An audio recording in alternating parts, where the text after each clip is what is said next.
Hi everybody, Tom Lloyd, CCTV, here with Paul Polk, the property appraiser, and we're going to talk to you about the upcoming tax bill, correct, Paul? Correct. Paul, what is a tax bill?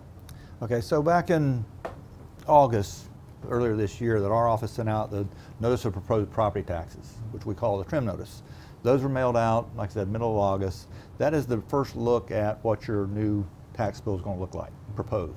It has the current year value, last year's millage rate, the proposed millage rate at that time, and those taxes associated with that millage rate and those values, property values. Since then, we've had a lot of changes since August. So one of the good things about that is after we sent out the notice of proposed tax bill, the trim notices, the county commission and the different taxing authorities have budget hearings. And those budget hearings, they decide what the final millage rate will be. So the millage rate we showed on the trim notices may be different than what's on the tax bill. Okay. And that is the case this year. Ironically, right before Hurricane Ian came to visit, the Board of County Commissioners had their final budget hearing, week of September, and they had adopted lower millage rates than what were actually on the trim notice. Okay. So those millage rates, the proposed millage rates that were on the trim notice, are changed now to a different, in fact, mostly lower levels than they were at that point.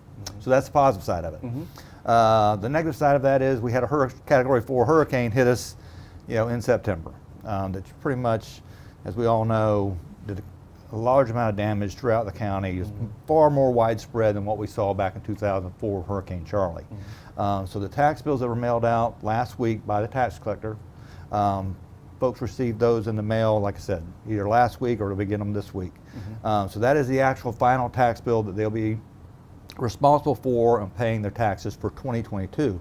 And I do want to stress that that valuation and those taxes are as of our valuation date, January 1st, 2022.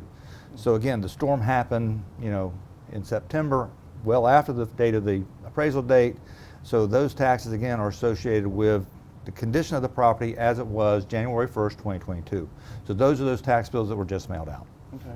So, but there are some important things that you want the residents to be aware of with this new tax bill coming out for this year. Correct. Well, again, the tax collector sends those tax bills out.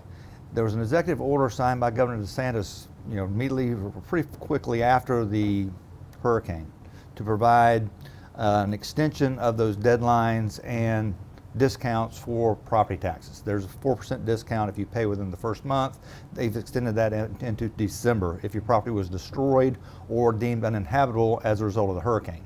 And that's the terminology they'll use in either future legislation or when we're looking at things, is that property uninhabitable for its intended use at that point as a result of the hurricane. So if your property was destroyed or deemed uninhabitable after the hurricane, again, for those tax bill you receive, there will be an extension of those deadlines for that. And that's for the 2023? No, that's for 2022. 2022. These 2022 taxes that you just received last week, the tax bill you just received, that is for 2022, but extends into 2023 as far as when your payment is due. Correct. And again, if they have any questions on that, they would need to direct those questions directly to the Charlotte County Tax Collector, because they're the ones that are responsible for getting those payment of the taxes. In this insert that Ms. Potts included in the tax bill this year, she's also asking them to contact our office. Again, because we are gathering information now. Again, our valuation date will be January 2023 for our next tax roll. So we're going to have to determine what the condition of the property was as of January 1, 2023, whether it was totally destroyed, damaged, or whatever the case may be. We did not go out and do the initial damage assessment after the hurricane.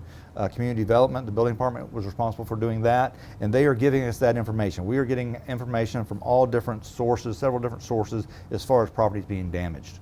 So they've identified a certain number of properties that have been deemed unsafe by their office. I think the last count was about 600, but those numbers are increasing daily as more they get out there. So they're providing us with that information. They're also providing us the information of those properties that were damaged. Right. They may not be deemed unsafe, but they've had structural damage, roof damage, whatever the case may be. So we are gathering all this information in. So now with the tax bills going out with that insert, Ms. Potts included, sure, they're asking us, they're providing us information as well. Okay. So we're gathering all this information in about the condition of those properties as of today, and as of ultimately, we want to know what the condition of that property is January 1st, because that's our valuation date. Okay. We now have a self-reporting link on our website. So if you go to our website, ccappraiser.com, boom, right in the top header, there'll be a line there that says, Hurricane Ian information. So we're asking folks that if the properties have been damaged and or destroyed, to click on that link, fill out that information. Again, we're in the gathering information mode at this point. We also have staff that are physically looking at properties through aerial imagery. We had aerial imagery flown right after the storm. Within 2 weeks of the storm, we had a set of all those properties, those areas that were impacted by the storm.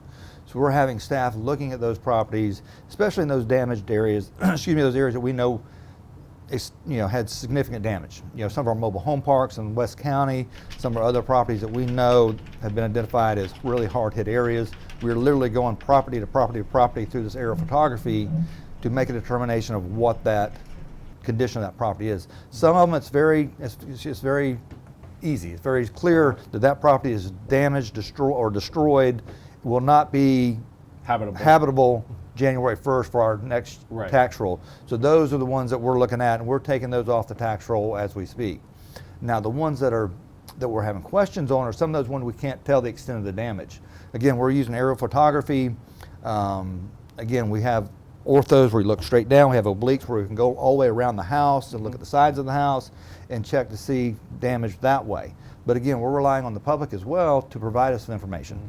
Because we can't tell, you can tell if the roof has been damaged either through the tarps, or you can see the shingles have been, misplaced or taken off, or whatever the case may be.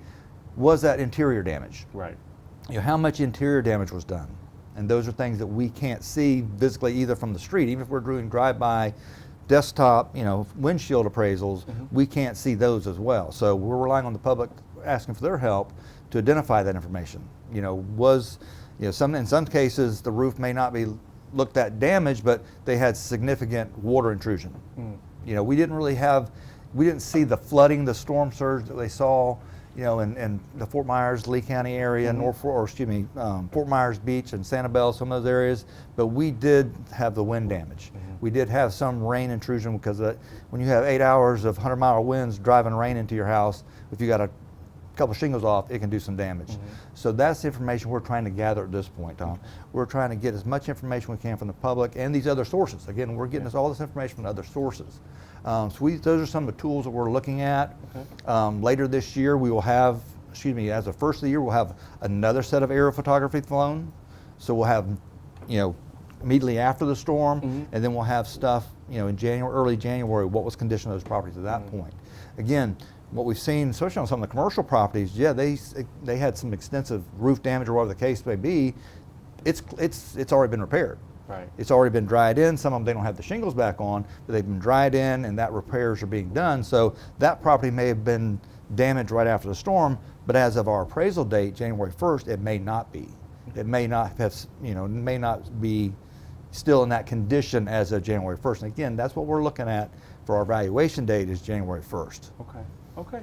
Well, I mean, it's a lot of information to take in. Correct. And I'm sure people with all that information can get rather confused. So if they do have any questions, they could contact your office. Correct. Or they could contact the tax collector's office. Yeah, as far as the tax payment of the tax, it'd be directly contact the tax collector's office. But if they have any questions about damage to their property, Yes. For anything from the property appraiser's office or anything like that, like basically just the reporting. Correct. Because I know you guys are getting a lot of information from Yes. different sources, but you might not get all the information. Right. And we've really, when the tax bills went out last week, unfortunately because of the other storm we had last week that kind of shut the office, the building was closed. We weren't in the office last Thursday and Friday because of the holiday and that storm. So now we're getting a lot of phone calls. It's been very busy today. We're getting a lot of phone calls. Again, people have questions. It's hard to tell somebody whose home was completely destroyed a month and a half ago that they've got to pay taxes on that property. Yeah. But again, what I try to explain to folks is you got to look at it as of January 1st. Right. January 1st of 2022 is what those values and those taxes are based on. Yeah. I don't know if we'll talk about it, but you know, the governor has called for a special session, legislative session, probably take place next month. He's going to talk about insurance. He's going to talk about property tax relief from a legislative side. Okay. And that is not uncommon. We've had that after the 2004 Hurricane Charlie, Ivan, and some of the other ones we had in 2004. There was legislation passed for property tax relief. Okay. It was done during Irma. It was also done during Michael in North Florida. So that is not uncommon, and I expect that will happen. That'll happen again. That will happen. What that will look like, I don't know at this point. But at some point, whether it's an abatement for those, again, those homes that are uninhabitable for a certain period of time, after the storm to the first of the year, whether it's some type of abatement or whatever that looks like, again, we're going to be needing information from the public, from the property owners. There's an application, and historically there's been an application to fill out, documentation, insurance records, utility bills. Hey, we were not there, for 3 months out of the year. We were not there January 1st of 2023. What information that they can provide us to help us make that determination and help them with that process. Well, Paul, this is a lot of information, and I thank you for bringing it up to us. Sure. So that way we can get this out there. And if you have any other questions, please feel free to give the Charlotte County Property Appraiser's Office a call. Correct. For CCTV, I'm Tom Lloyd.